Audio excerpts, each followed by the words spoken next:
We've covered this much ground in this playlist so far, which is a lot, but I skipped over a few of the details on the way, so I'll start to remedy that. In this video and the next we'll talk about Vertex and Pixel shader programs. A shader program is written in high-level shader language, HLSL, and stored in a file with the extension HLSL. The shader program for this project is in this file, and I've put VX in its name so I can tell it apart from the pixel shader, but you can name these shader files whatever you like. So I've just added this file into the project, and now I need to tell Visual Studio that this is a Vertex shader program rather than any other kind of shader program, so that it will work correctly when we use it. For example, this create input layout call would fail if I didn't tell Visual Studio that this was a Vertex shader. So I right click it, go into properties, and for all configurations I want to set this to be a Vertex shader so that it gets compiled as such. With the pixel shader, if we forget to set the shader type there, we actually do get help from the compiler. So if you see this error, it's probably because you didn't configure your pixel shader to be a pixel shader. So set that to pixel shader for all configurations, and then the compile error goes away and we can run. We can see that we're drawing a square. So let's go back into properties.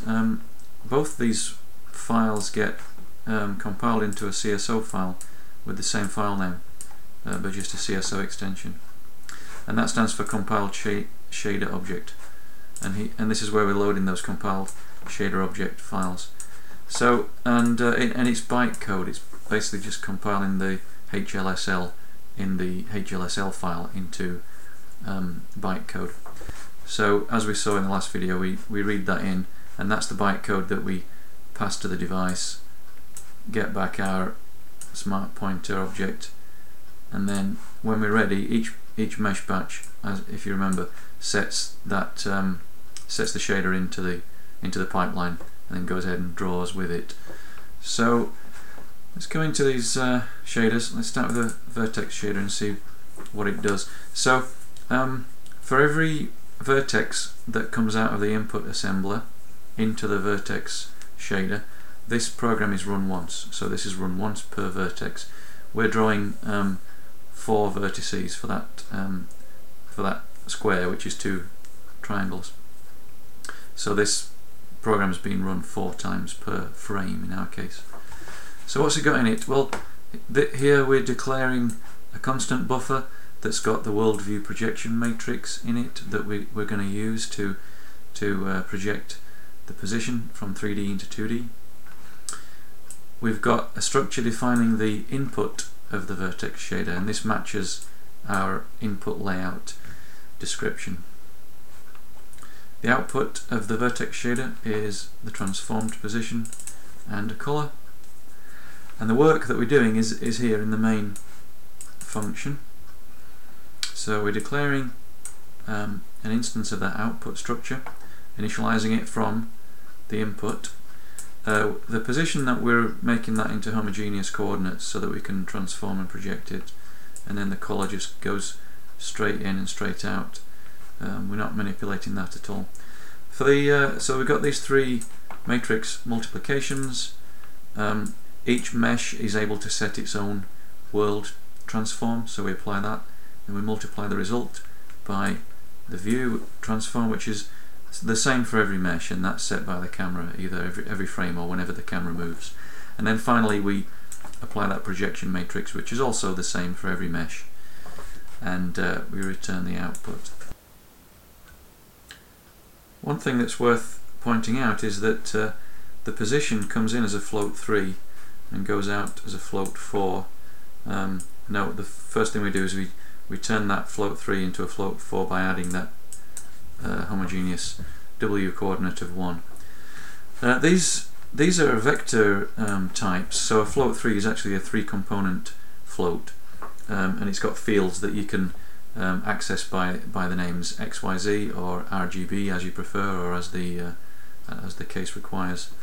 And the float 4 is a 4-component float essentially. So in between the vertex shader and the pixel shader, there's a stage called the rasterizer, and it takes 3 vertices at a time and considers those to be a triangle, and it rasterizes them into fragments. So it basically sees what fragments of the screen are covered by each of those triangles. A fragment's got more data than a pixel. For example, it's got depth, so that you can tell whether a fragment is in front of another one. The pixel shader is then invoked for each fragment to process it into a pixel. And so in this case, the vertex shader is invoked 4 times per frame, because we're just drawing a square, and the pixel shader is invoked thousands perhaps of times per frame, in this case once per fragment. So the work for processing a screen full of fragments into pixels is spread across the shader cores on the GPU, and there could be hundreds or thousands of shader cores all working in parallel, each one processing its own fragment into a pixel.